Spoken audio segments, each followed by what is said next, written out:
Mas é uma coisa importante. Por exemplo, o Congresso e o Senado votaram permitindo o jogo do Brasil, não é verdade? Sim. E aí quer proibir os artistas de participar da propaganda do jogo. Tem lógico um negócio desse?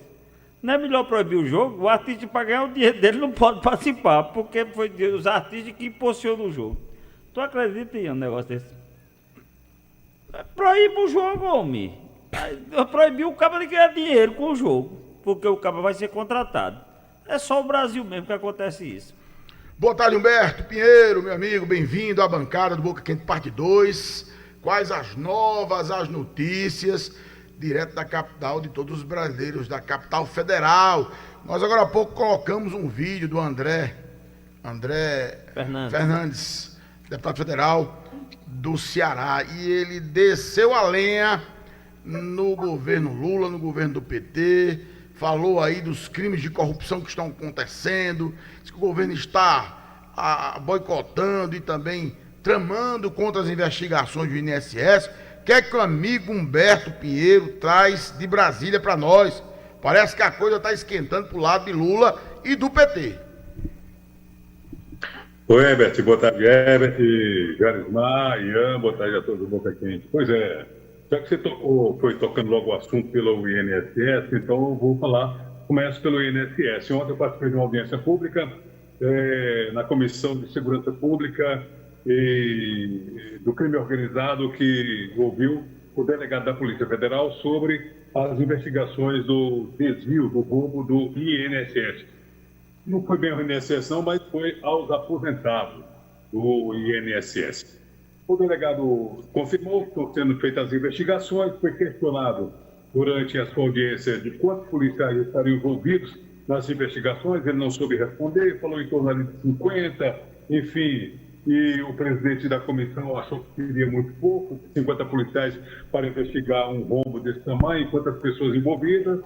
Nós temos aí uma questão que, para ter uma ideia, ontem, nessa audiência, não tinha um só governista na audiência pública da Comissão de Segurança Pública para questionar o delegado ou defender o governo em algum momento. Porque o que é que acontece? Existe já mais de 280 assinaturas para a criação de uma CPI na Câmara, assim como existe também já a quantidade de assinaturas no Senado e Câmara para uma comissão mista de inquérito. Então, dá para instalar uma na Câmara e dá para instalar uma mista, que seria Câmara e Senado do Congresso Nacional. E o que a gente vê é que, de certa forma, existe uma pressão por parte do governo para que retirem as assinaturas, para que não investiguem o INSS. Então, o governo está tentando evitar que essa CPI ou CPMI venha a ser instalada e venha as investigações. Nós sabemos como é que uma CPI ela começa, não sabemos como ela termina.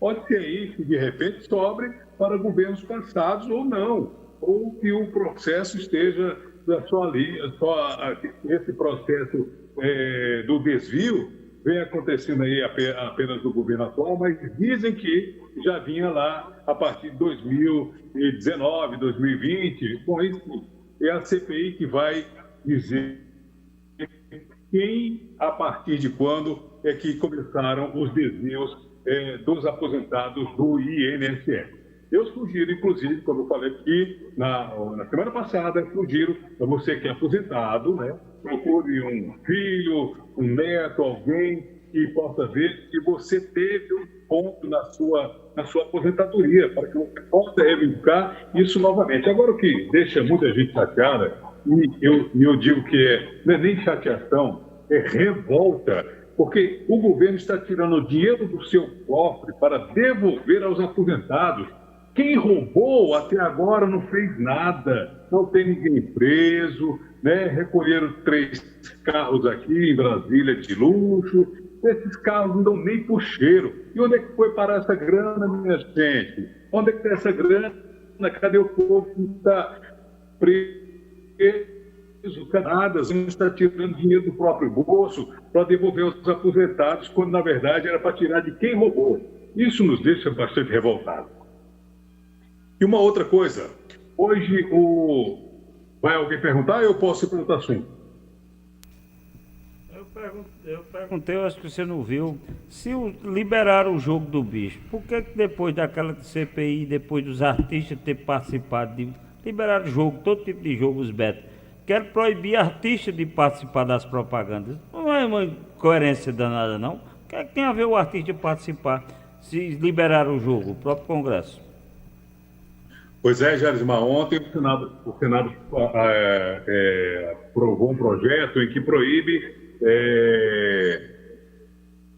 esportistas, né, atletas, de fazerem propagandas de bets em seus canais ou em outros canais, né? Eles estão aí numa loucura danada para tentar resolver essa questão desses bets, joguinho do Trininho, do Tigrinho, enfim, e outros jogos aí, tantos outros, que tem levado a juventude, crianças, adultos a ficarem viciados nesses jogos aí, e tem gente perdendo aí o que tem e o que não tem com esses jogos.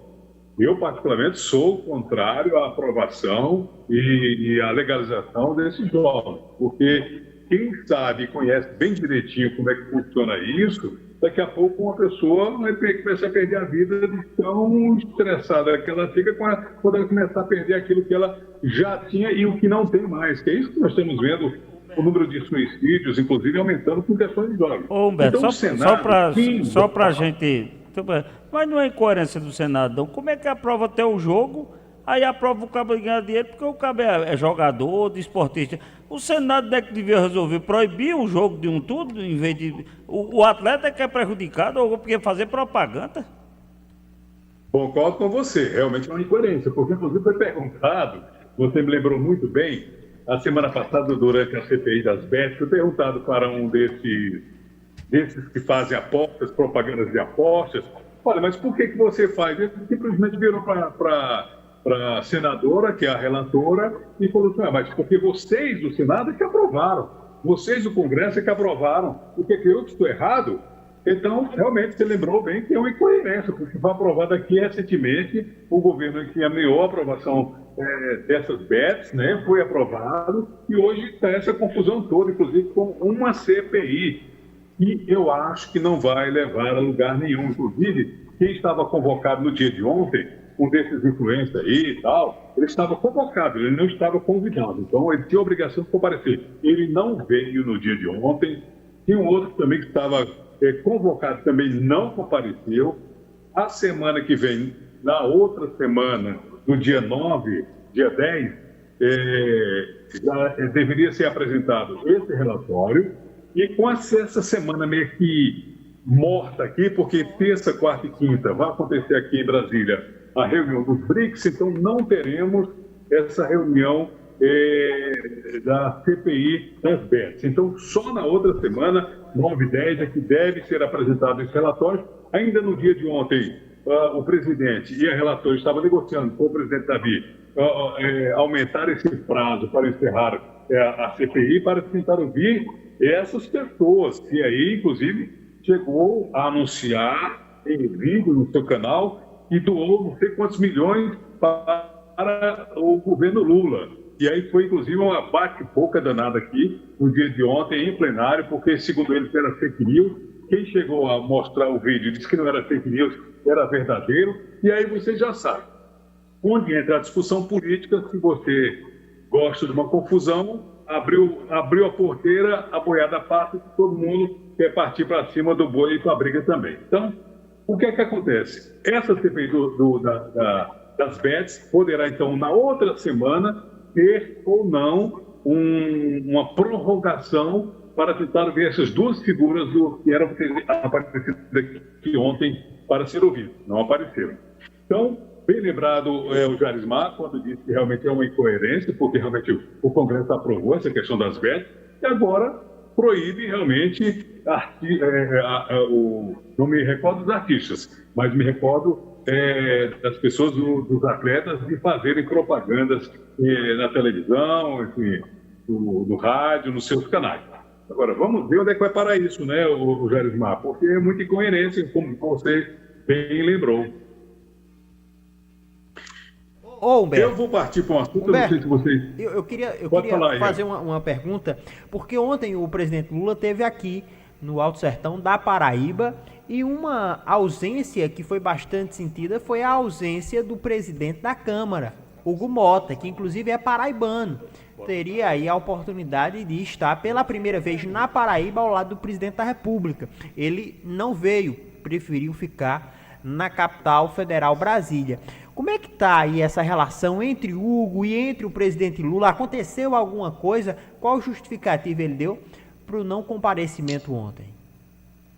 Não, Ian, não existe qualquer busca entre os dois. O problema é que tem uma pauta a se cumprir aqui na Câmara dos Deputados, do Congresso Nacional, e o presidente estava com uma série de problemas para resolver. Ontem, por exemplo, ele teve reunião com o Davi, com a ministra Gleisi Hoffmann da Casa Civil, para tentar resolver a questão do IOF. E hoje, inclusive, foi assunto. Então, um dos motivos de o Hugo Mota não ter ido à Paraíba é justamente essas negociações que ele estava tentando resolver aqui em Brasília com a questão do IOF. E hoje foi o assunto da manhã todinha aqui em Brasília, no Congresso Nacional. Por exemplo, na reunião dos líderes, a discussão foi o IOF, né, que é um imposto, esse imposto que pesa no bolso de todos nós. O povo, não, só vai pesar em quem mexe com cartão de crédito,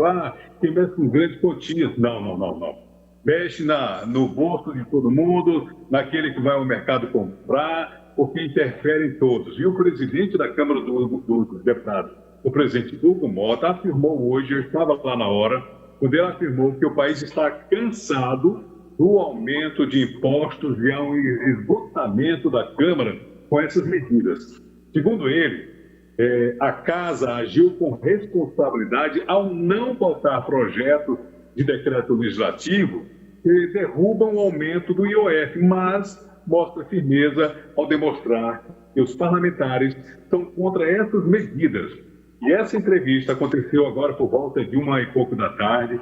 Ele, inclusive, nessa coletiva, que foi logo após a reunião de líderes, ele afirmou que cabe ao governo apresentar uma solução em até 10 dias para substituir esse aumento do IOF. Ele falou que a população está cansada, a Câmara está cansada, os parlamentares estão cansados da história de aumento e o governo quer mais uma vez agora fazer mais um aumento de impostos. Ele disse que não aceita e que o governo tem até o dia 9, para apresentar uma solução para a Câmara dos Deputados. Definitivamente, segundo ele, medidas mais estruturantes precisam ser para enfrentar o mais rápido possível essa questão da responsabilidade.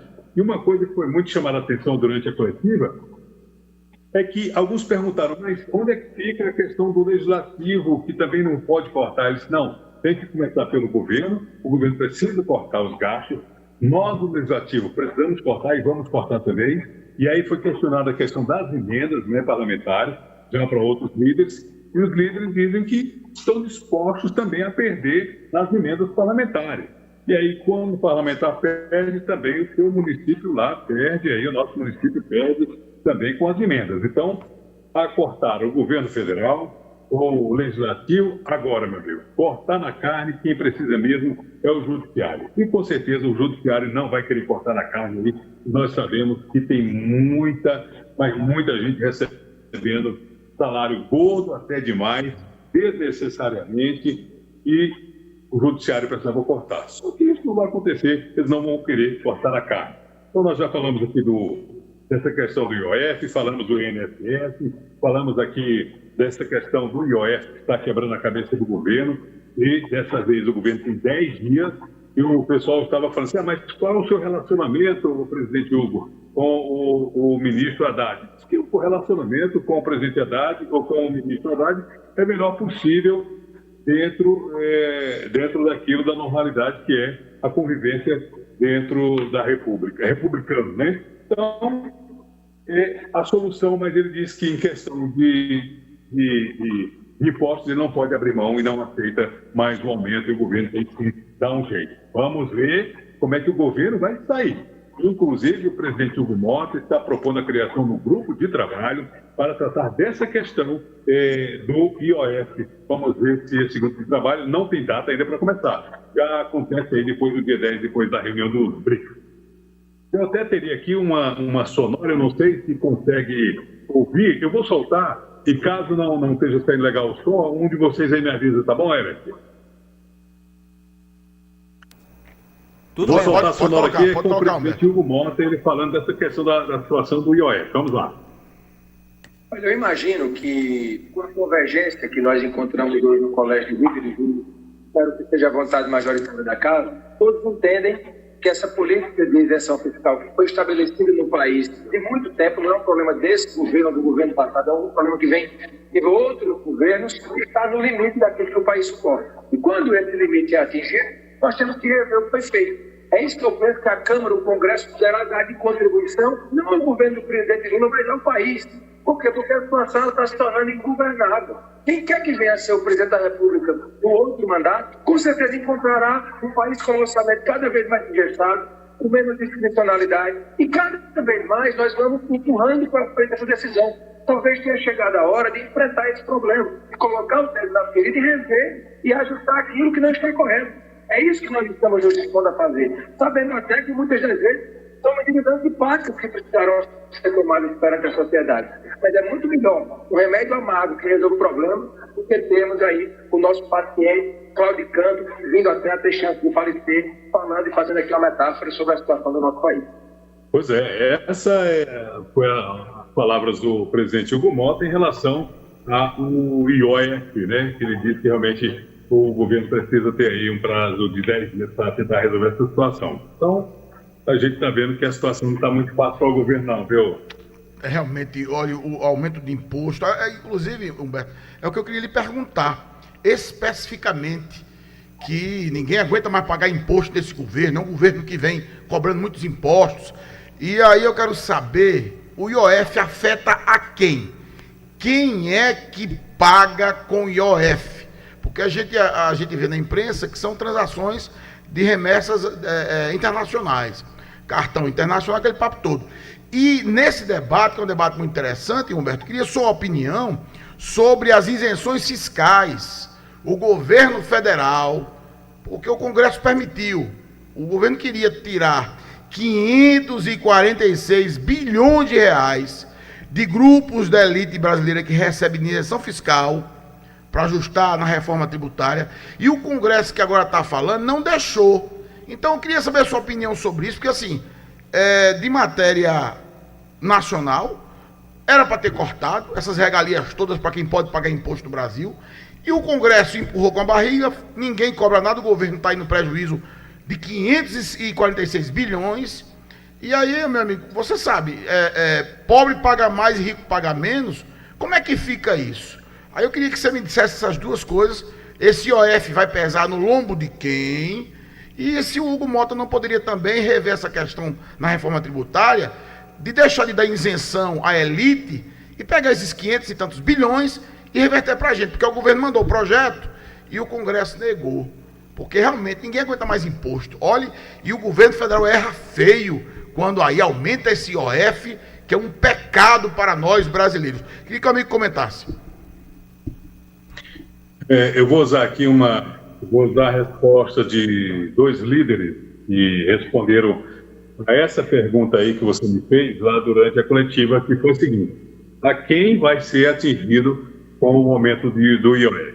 Segundo os líderes, a todos nós, porque vai cair também sobre a alimentação.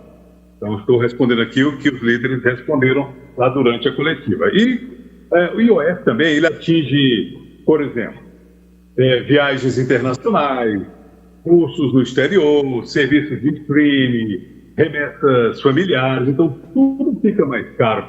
E esse aumento do IOF, ele irá impactar diretamente também o pequeno e médio empreendedor. Então, freelancer, turista, de qualquer cidadão que precisa, inclusive, pagar ou receber do exterior. Então, vai todo mundo no bolo dessa história toda. Então, queira ou não, tem a questão que vai atingir o pessoal da agricultura, né, o pessoal do agro, porque eles compram produtos como produtos. Agora me bateu aqui, esqueci aqui, mas os produtos para colocar na plantação, né, como trazem aí de fora, esses produtos são taxados em dólar. Tudo isso afeta a população, porque vai sobrar, se sobra para o agro, vai aumentando toda a cadeia, aí sobra para nós também. Para nós compramos ali o feijão, o arroz, todo mundo que compra a sua feirinha vai também pagar um pouquinho de imposto nessa confusão toda. Então, quem usa agrotóxico, quem usa coisas para colocar na sua plantação, também paga IOF. Lá vai sair nessa cadeia toda para todo mundo. Então, já viu, o adubo, né? Agora estou aqui lembrando aqui, vou lembrando devagarzinho aqui. Então, quem usa o adubo, né? Tudo isso é caro e é importado, né? Então, essas pessoas também pagam IOF e isso vai sobrar para cada um de nós. Uma outra coisa que foi, inclusive, falado pelo líder do PT, é que o governo tinha cortado aí 20 bilhões, né? O governo está oferecendo um corte de 20 bilhões. E dentro desses 20 bilhões, segundo o líder do PT, o Lindenberg Farias, é que nesse corte estaria inclusive as emendas parlamentares.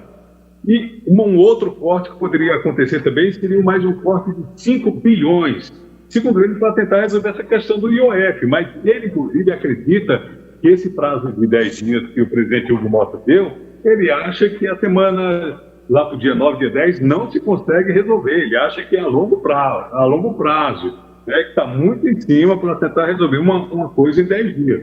Então, eu não sei como é que o governo vai agir com esse prazo de 10 dias dado pelo presidente da Câmara, Hugo Mota, né? Então, vamos ver como é que vai ficar essa situação. Humberto, e sobre essas isenções à elite brasileira que ficou discutida lá, foi o Helder que pediu para estender. Se é para acabar agora, eu não sei. É para acabar agora?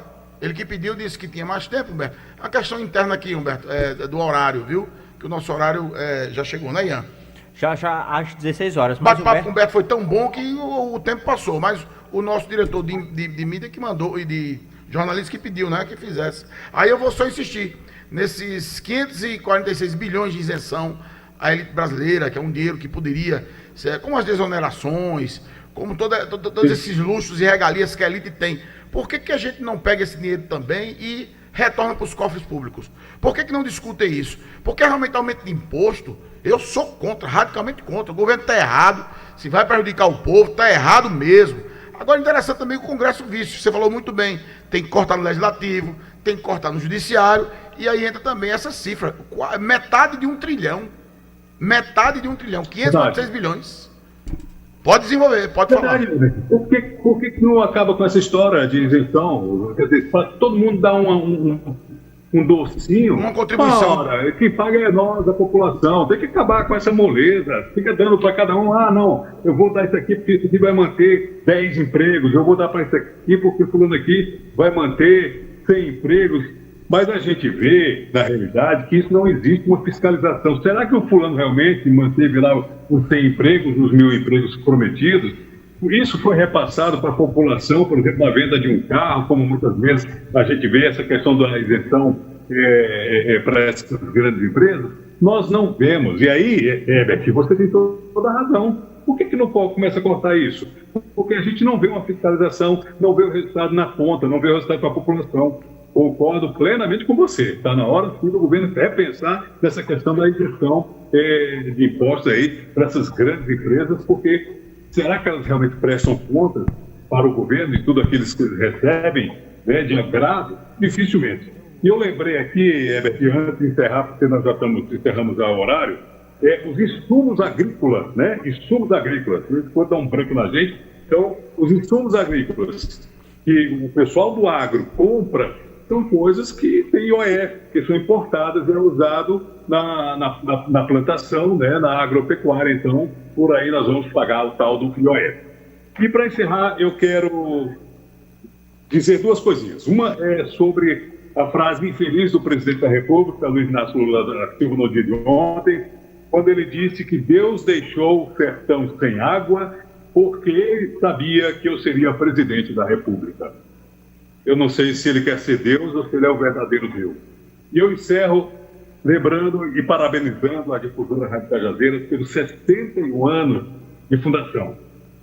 Essa rádio que leva a notícia, leva a música, leva o entretenimento, leva a emoção, leva tudo de bom a cada lar da Paraíba e do Brasil. Parabéns à difusora pelos 71 anos. Eu comecei aí jovem, aos 14 anos de idade, nas Santas Missões de Frei Damião, quando eu comecei a fazer as transmissões lá na Catedral. Então, a todos vocês que fazem parte da difusora, seja você como funcionário, locutor, apresentador, jornalista, ouvinte, receba o meu abraço e parabéns à difusora pelos 71 anos. Obrigado, Humberto. Diretamente Humberto. da capital, 16 mais 4, chegamos.